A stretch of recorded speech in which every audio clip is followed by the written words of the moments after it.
Hello friends, warm greeting to all.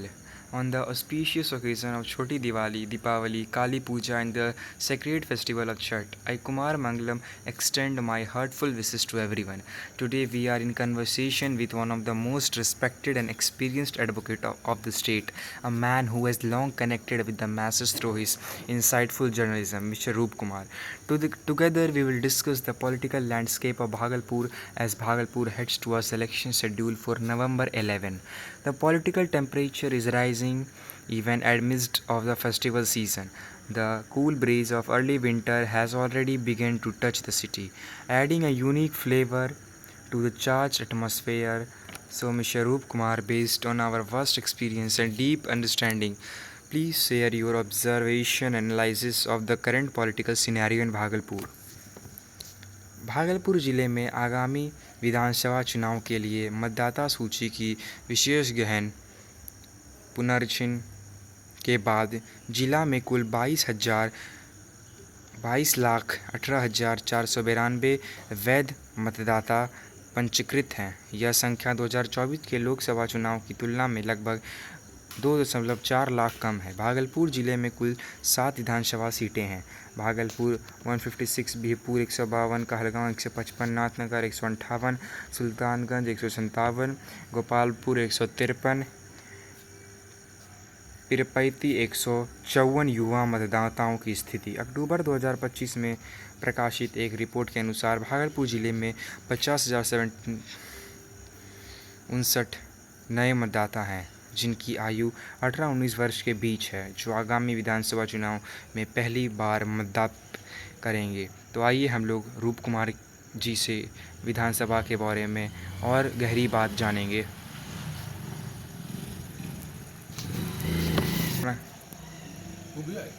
छोटा खाली ये होना चाहिए। धन्यवाद कुमार मंगलम जी।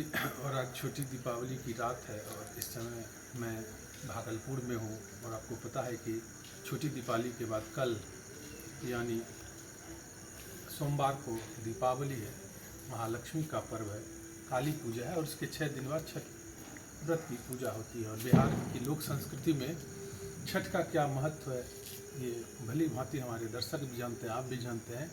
यहाँ की लोक संस्कृति के लोगों की आस्था के रग रग में माँ छठी बसी है।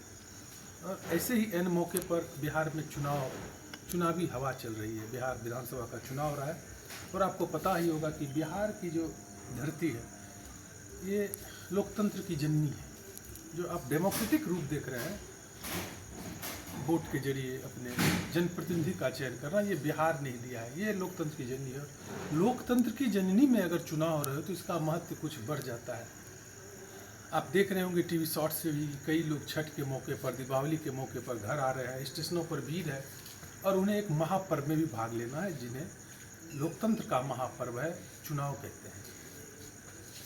कुमार मंगलम जी, आपने ठीक ही कहा कि भागलपुर जिले के 7 विधानसभा में सियासी पारा गर्म है।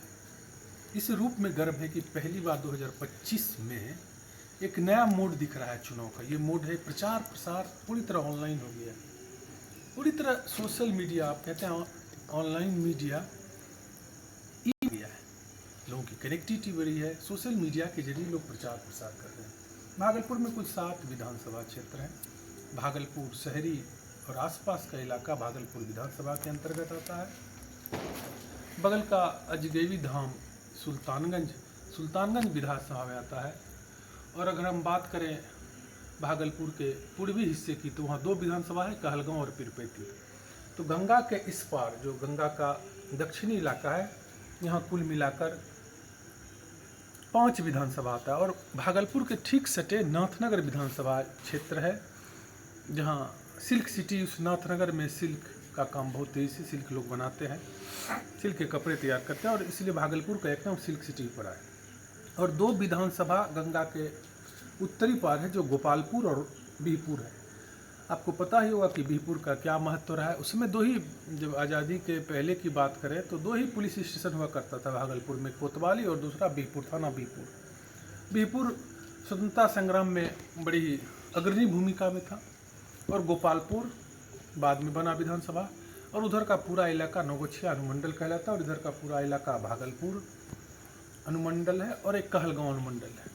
कुल मिलाकर भागलपुर की जो भौगोलिक स्थिति है वो कहीं ना कहीं गंगा नदी से जुड़ी हुई है। गंगा जो कि राष्ट्रीय नदी है, मोक्षदायिनी नदी है, और गंगा किनारे बसे इस शहर को अगर आप गजेटियर की बात करें तो अंग्रेजों ने इसे सिटी ऑफ गुड लक कहा था, भाग्य वाला शहर माना था।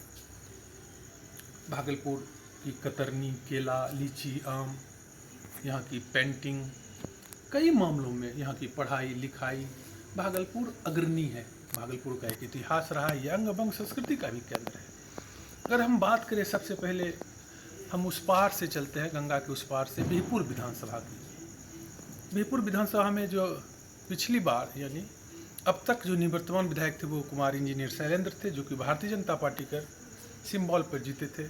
उनकी एक अच्छी छवि ये रही है कि वो लगातार सक्रिय रहे हैं, एक नेता के रूप में लोगों के सुख दुख में भागीदार बने रहे हैं। हालांकि इस बार उनकी भी चुनौती आसान नहीं है, क्योंकि उनको घेरने के लिए वहाँ पर जनसुराज ने भी अपना एक प्रत्याशी दिया है, जो कि झंडापुर के मुखिया हैं पवन चौधरी जी, और उनके घर से भी भाजपा के कई लोग पुराने नेता रहे हैं, वो भी दंगल में हैं। इसके अलावा महागठबंधन जिसमें राजद है, कांग्रेस है, वामपंथी दल है और जो जो छोटी छोटी पार्टियां हैं, उसके ओर से भी प्रत्याशी का चयन हुआ है। लेकिन जो चर्चा है कि अर्पणा भारती को दिया जा रहा है, अभी मैं इस पर कन्फर्म नहीं हूँ किसको मिला, लेकिन अर्पणा भारती का नाम आया है। ये बिहपुर की स्थिति एक बड़ा समीकरण वहाँ बदला है कि वहाँ जो राजद के पूर्व में विधायक हुआ करते थे, बाद में उनकी पत्नी विधायक बनी, वो खुद सांसद बने, शैलेश कुमार और बुलो मंडल, वो जदयू में आ गए हैं। और एक समीकरण जो कहते हैं उस इलाके का थोड़ा बदल गया है। भौगोलिक इलाका भी बदला है गंगा नदी में कटाव के कारण, और राजनीतिक समीकरण भी बदला है। जो गोपालपुर विधानसभा है, वहाँ के जो निवर्तमान विधायक थे श्रीमान नरेंद्र कुमार नीरज,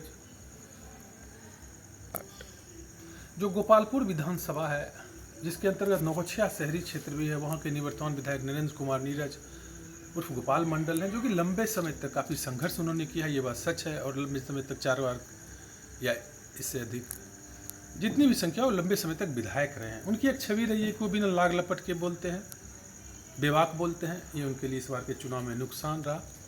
उन्होंने लंबा संघर्ष किया, ये बात सच है। और उन्हें इस बार जदयू से टिकट मिलने की उम्मीद थी, लेकिन जदयू ने इस बार उनका टिकट काट दिया। और जो बिहपुर के पूर्व विधायक थे श्रीमान शैलेश कुमार और बुलो मंडल जी, उनको गोपालपुर शिफ्ट करा दिया गया। वहाँ भी स्थिति बड़ी अजब बनी है इस बार के चुनाव में। वहाँ जो महागठबंधन, वहाँ लंबे समय तक डॉक्टर रविंद्र कुमार राणा राष्ट्रीय जनता दल से एमएलए रहे हैं, सांसद भी रहे हैं, राजनीति में उनकी बड़ी पकड़ थी। उनके पुत्र श्री अमित राणा जी ने भी चुनाव कई बार लड़ा।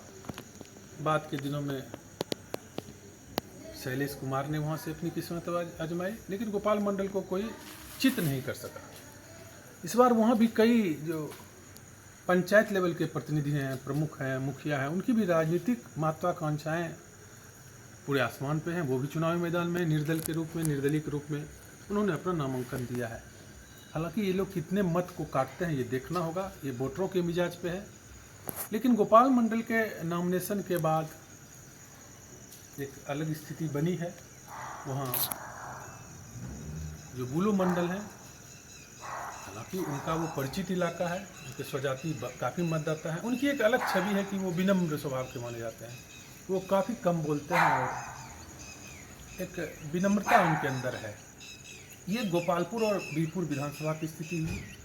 अब दोनों का जो इलेक्शन होगा ये निर्णायक होगा कि वहाँ पर जो महिला मतदाता है और जो युवा वोटर है, ये तो जो राजनीतिक आरोप प्रत्यारोप है इससे ये बहुत ज़्यादा वाकिफ नहीं रखते, लेकिन इनके वोट का बड़ा महत्व है। जो परंपरागत वोट है, जो कास्ट बेस्ड वोट है, इसके अलावा ये लोग वोट कहिए एक तरह से ऐसे पॉकेट के वोट है कि जिनके वोट के जाने के बाद जीत हार का समीकरण बदल सकता है।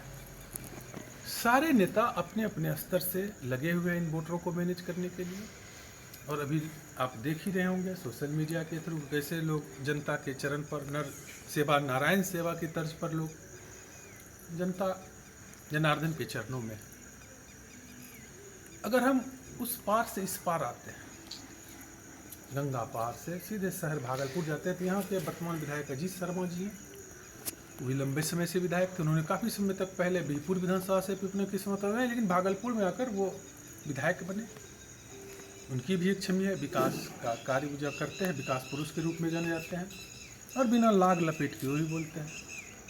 भाजपा में यहाँ जो अंदरूनी कलह थी कि जो भाजपा के यहाँ कद्दावर नेता कभी हुआ करते थे, अश्विनी चौबे जी, वो मंत्री रहे, भागलपुर ने ही उन्हें पहचान दी। वो अपने पुत्र को टिकट चाहते थे, अरिजीत चौबे के, लेकिन उनको टिकट नहीं मिला और रोहित पांडे को टिकट दिया गया। पिछली बार भी उन्हीं को दिया गया था। तो कुछ नाराज़गी भाजपा में है, लेकिन वो पार्टी का अंदरूनी मामला है, उसको पार्टी अपने स्तर से देख रही है। तो यहाँ मुख्य लड़ाई जो भी है अजीत शर्मा बनाम रोहित पांडे की है। और भागलपुर शहर को लिटमस टेस्ट के रूप में माना जाता है बिहार की राजनीति में। मंगलम जी, मैं बता दूं आपको कि भागलपुर एक टर्निंग पॉइंट है। कभी भाजपा का यह अवैध किला हुआ करता था भागलपुर लंबे समय तक। वर्तमान समय में स्थिति बदली। जब राजनीतिक प्रतिद्वंदता होती है तो मतदाता और जो कैडर वोटर है वो भी भ्रमित होता है, और भागलपुर उसका शिकार हुआ। और भागलपुर का महत्व इसलिए भी बिहार की राजनीति में है कि भागलपुर एक निर्णायक रूप में, यहाँ से जो भाजपा के कद्दावर के विपक्ष के नेता, बाद में डिप्टी सीएम रहे सुशील कुमार मोदी, वहाँ से चुनाव लड़े। यहाँ से शहनवाज हुसैन जैसे बड़े नेता भी सांसद रहे हैं, अश्विनी चौबे रहे हैं, भागवत आजाद, और कितने लोग हैं पुराने जिन्होंने भागलपुर की मिट्टी ने जिनको जीवन दिया। इसलिए भागलपुर का बड़ा महत्व है। और भागलपुर का जो एग्रीकल्चर फील्ड है, सिल्क सिटी है, कतरनी चावल है, आम है, लीची है, इंजीनियरिंग कॉलेज है, शिक्षा है, ये भागलपुर को प्रबुद्ध बनाता है। कहीं ना कहीं भागलपुर की जो संस्कृति वो प्रबुद्ध संस्कृति मानी जाती है बिहार में। और मैंने कहा कि जो ब्रिटिश काल में भी इसको सिटी ऑफ गुड लक कहा गया, और उससे भी जाए अगर महाभारत काल में, तो ये राजा कर्ण अंग क्षेत्र के रूप में जाना जाता है। यहाँ की लोक भाषा अंगिका है, छेछू में लोग बात करते हैं। बात करें उससे बगल सुल्तानगंज विधानसभा की, जहाँ एक मंदिर है अजगवीनाथ, जहाँ से सावन के मौके पर एक बड़ी वैश्विक पहचान है, लोग गंगा जल लेकर देवघर जाते हैं। सुल्तानगंज में इस बार फिर से जदयू ने अपने निवर्तमान विधायक को रिपीट किया है। प्रोफेसर ललित मंडल हैं, जो कि सुल्तानगंज के मुरारका कॉलेज में प्रोफेसर हैं। उनकी छवि भी आम मतदाताओं के बीच सीधे साधे और विनम्र स्वभाव के विधायक के रूप में रही है। वहाँ भी महागठबंधन से ललन यादव कई बार किस्मत आजमा चुके हैं, उनको दिया गया है। परिणाम क्या होगा ये देखना है। अगर हम बात करें एनटीपीसी कहलगांव, जहाँ की बटेश्वर नाथ मंदिर और विक्रमशिला, जो कि कहलगांव को राष्ट्रीय पटल पर लाता है, वहाँ इस बार भाजपा ने अपने सिटिंग एमएलए पवन यादव का टिकट काट दिया और वहाँ पर वो सीट जदयू को दे दिया गया। और वहाँ सदानंद सिंह जी, जो कि अब इस दुनिया में नहीं रहे, उनके बेटे शुभानंद मुकेश वहाँ ताल ठोक रहे हैं जदयू से। और शुभानंद मुकेश के विषय में कहा जाता है कि वो पढ़े लिखे हैं, अच्छा व्यवहार रखते हैं, अच्छी बौनी भी है, विनम्र स्वभाव के हैं। बात करें पीरपैती की, वहाँ से भी जो निवर्तमान भाजपा के विधायक थे ललन पासवान, उनका भी टिकट भाजपा ने काट दिया है। और वहाँ पर मुरारी पासवान एक सामान्य कार्यकर्ता को लड़ाया है। वहाँ भी जो पूर्व मुखिया थे राजद से, जो पहले भी एमएलए रहे हैं पीरपैती के, रामविलास पासवान, उनको टिकट दिया है। वहाँ ये स्थिति है। भागलपुर की स्थिति मैंने बता दिया, कहलगांव बता दिया, नाथनगर में भी रोचक स्थिति है। कुल मिला के यहाँ के 7 विधानसभा में कहीं ना कहीं पूरा चुनाव त्रिकोणी है। वोटर इतने चतुर हो चुके हैं कि अब खुलते नहीं हैं। हम कहें तो एक तरह से ये बिहार की राजनीति में बदलाव है। जो बिहार के लोग मुखर होते हैं, कहा जाता है कि बिहार के चौक चौराहों और चाय की दुकानों से देश की राजनीति तय होती है। बिहार के लोग काफ़ी प्रबुद्ध माने जाते हैं। बिहार लोकतंत्र की विजय नहीं है, लेकिन इस बार के चुनाव में चुप्पा वोटरों का बड़ा महत्व होगा। जो बोलेंगे नहीं, लेकिन वोट ईवीएम का पीक किस पर बजाएंगे ये तय करेगा। बात यही है बिहार के विकास की, बिहार की कानून व्यवस्था की, और बिहार के युवाओं के रोजगार की और भ्रष्टाचार की। ये बात सच है। नीतीश कुमार के इस कार्यकाल में भ्रष्टाचार तेजी से बढ़ा है, अफसरों की मनमानी बढ़ी है। एक समय था जब अपराधियों की मनमानी थी, तो ये बदलाव लोग महसूस कर रहे हैं। लेकिन बिजली की स्थिति सुधरी है, सड़कों की स्थिति सुधरी है, ये भी बात सच है। और विधि व्यवस्था सुधरी है। आज लोग निकलते हैं तो देर रात्रि तक भ्रमण करते हैं, विचरण करते हैं। ये चिंता नहीं है कि हम सकुशल घर लौट पाएंगे। नहीं, ये कुल मिला के भागलपुर के 7 विधानसभाओं का ये गणित है। उठ किस करवट बदलेगा ये कहना मुश्किल है। यहाँ पर 11 नंबर को चुनाव है। 11 नंबर का चुनाव भागलपुर के ही नहीं, बिहार के कुर्सी का फैसला करेगा कि बिहार की इस सबसे लोकतंत्र की जननी की कुर्सी कौन सीएम बनेगा, ये तय होगा। देखते हैं आगे क्या क्या होता है। फिलहाल तो सब कुछ लोगों के मन में है और लोगों का मत यहाँ 11 नवंबर को पड़ेगा। 2 चरणों में बिहार का चुनाव है मंगलम जी। 6 नवंबर को पहले फेज है। ये बड़ा बदलाव है। कई चरणों में होता था चुनाव हिंसा को लेकर, लेकिन इस बार 2 चरणों में निर्वाचन आयोग ने करने का फैसला लिया है। प्रशासन मुस्तैद है, बड़ी कार्रवाई की जा रही है। जो लोग उपद्रवी हैं, जो लोग ऐसे दबंग हैं, उन पर नज़र रखी जा रही है। एक सिस्टम बदला है। बदलाव वोट में कितना बदलेगा ये आने वाला समय बताएगा। फिलहाल तो मैं यही कहूँगा कि आप भी मजा लीजिए इस महापर्व दीपावली का, काली पूजा का और मैया छठ का। फिर छठ के बाद, इन पर्वों के बाद बिहार का महापर्व शुरू होगा। हमारी एक अपील है वोटरों से, अपने वोट का प्रयोग करें। वोट आपकी ताकत है, वोट ही आपके अस्तित्व है, वोट ही आपकी पहचान है। धन्यवाद विश्वरूप। आपको परिचर्चा कैसी लगी हमें ज़रूर बताइएगा। कुमार मंगलम जी, आपने इस परिचर्चा का शानदार संचालन किया, इसके लिए आपको धन्यवाद। दर्शकों को नमस्कार, धन्यवाद। धन्यवाद।